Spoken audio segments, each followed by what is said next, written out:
ایک کسی نے پوچھا تھا کہ کیا فی زمانہ دین پر چلنا ممکن ہے؟ جی بالکل ممکن ہے، کیونکہ اللہ تبارک و تعالیٰ نے قرآن عظیم میں واضح طور پہ فرمایا یا ایھا الذین آمنوا ادخلوا فی السلم کافہ، اے ایمان والو اسلام میں پورے داخل ہو جاؤ۔ یہ قیامت تک کے مسلمانوں سے خطاب ہے۔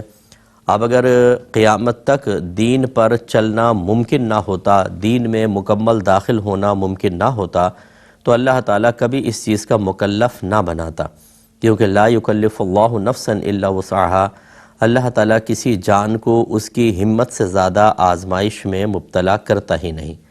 لیکن میری آپ سے گزارش ہے کہ دین کیا ہے یہ صحیح طرح سیکھیں آپ۔ جب آپ مختلف لوگوں کے بیان سن کر ان سے سمجھنا شروع کرتے ہیں کہ دین کیا ہے، تو ہر ایک اپنی اپنی بولی بول رہا ہوتا ہے، اور بڑی معذرت کے ساتھ ہر ایک کو یہ شعور حاصل نہیں ہے کہ دین کیا ہوتا ہے، تو لہٰذا ہر ایک مختلف چیزوں کو دین بنا کر پیش کر رہا ہوتا ہے۔ بعض مستحبات کو اور سنن غیر مؤکدہ کو ایسے انداز سے بیان کرتا ہے کہ فرض کا سا درجہ دے دیتا ہے، اور آدمی اس کو بھی دین سمجھ کے سوچتا ہے آج تو دین پہ چلنا بالکل ممکن نہیں ہے۔ اس کے لیے میرا مشورہ آپ کو یہ ہے، میں کوئی بغیر عجب و خود پسندی کے، بغیر تکبر کے، بغیر بڑائی کے مؤدبانہ گزارش کر رہا ہوں کہ آپ میری کتاب قرب الہی خریدیں اور اس کو پڑھیں۔ اس میں قرآن و حدیث کے اوتھینٹک ریفرنسز کے ساتھ دین کو بیان کیا گیا ہے۔ ہم دین سیکھتے ہیں وہی تقریروں کے ذریعے، کوئی اپنے پیر صاحب کے بیانات سے سیکھ رہا ہوتا ہے، اور کوئی یوٹیوب کے بیانات سے سیکھ رہا ہوتا ہے، کوئی تصوفی کتابوں سے، اور اس میں ہر چیز دین نہیں ہے، ٹھیک ہے نا، ہر چیز دین نہیں ہے۔ دین یوں سمجھ لیجئے کہ ہمارا مذہب جو ہے وہ تعلیم اور عمل، یہ دو چیز سے مرکب ہے، اور اس کے اندر درجات ہوتے ہیں، فرض، واجب، سنت مؤکدہ، غیر مؤکدہ، مستحب، مباح، یہ آپ کر سکتے ہیں۔ جن کی ممانعت ہے وہ حرام، مکروہ تحریمی، اطاعت، مکروہ تنزیہی اور خلاف اولیٰ۔ حقیقتاً مطالبہ شرع جس چیز کا ہے وہ فرض، واجب اور سنت مؤکدہ پورا کرنے کا، اور ان کے جسٹ اپوزٹ حرام، مکروہ تحریمی، اطاعت سے بچنے کا۔ ان 6 پہ توجہ فوکس ہونی چاہیے۔ اور خود ہمارے گھر میں جو تربیتیں ہو رہی ہوتی ہیں، گھر میں ہمیں خود نہیں پتہ ہوتا کہ ہم فرض کی تلقین کر رہے ہیں یا مستحب کی تلقین کر رہے ہیں، ہم جس سے روک رہے ہیں وہ حرام ہے یا مکروہ تنزیہی ہے۔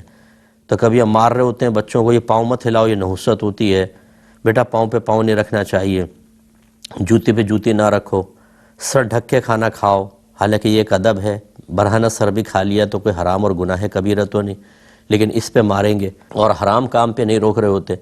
ایسے شوہر بیوی کے بہت سے حرام کام دیکھ رہا ہوتا ہے، لیکن اس کو شعور ہی نہیں کہ اس سے روکا جائے۔ وہ اپنے کزن سے، میل کزن سے باتیں کر رہی ہے، خالہ زاد، پھپھی زاد سے، بے پردہ، بالکل کوئی مسئلہ نہیں ہے، لیکن اگر وہ مستحب ترک کر دے اس پہ ناراض ہو جائیں گے۔ جو چیز اس پہ فرض بھی نہیں ہے اگر اس نے نہیں کی اس پہ عتاب نازل کریں گے۔ اس لیے دین کو صحیح سمجھنا ضروری ہے۔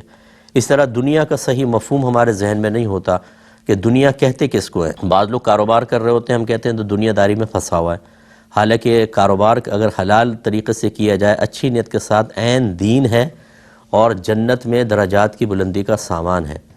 اور نبی کریم نے ایک نوجوان کو اسی طرح کاروبار کے لیے ایکٹیو دیکھ کے فرمایا، اس کی اگر یہ اچھی نیت سے کر رہا ہے تو اس کی کوشش اللہ کے راستے میں ہے۔ اس لیے یہ سمجھنا ضروری ہے کہ دین کیا ہے۔ جب آپ سمجھیں گے تو آپ یہ دیکھیں گے ہمارا دین بڑا نرم ہے، اور اس پہ چلنا قیامت تک بالکل ممکن ہے۔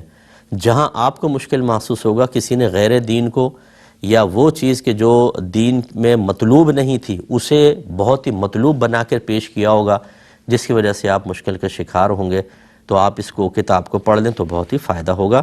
لیکن پاسبل ہے مرد کے لیے بھی، عورت کے لیے بھی، اسی فی زمانہ اس پرفتن دور میں رہتے ہوئے۔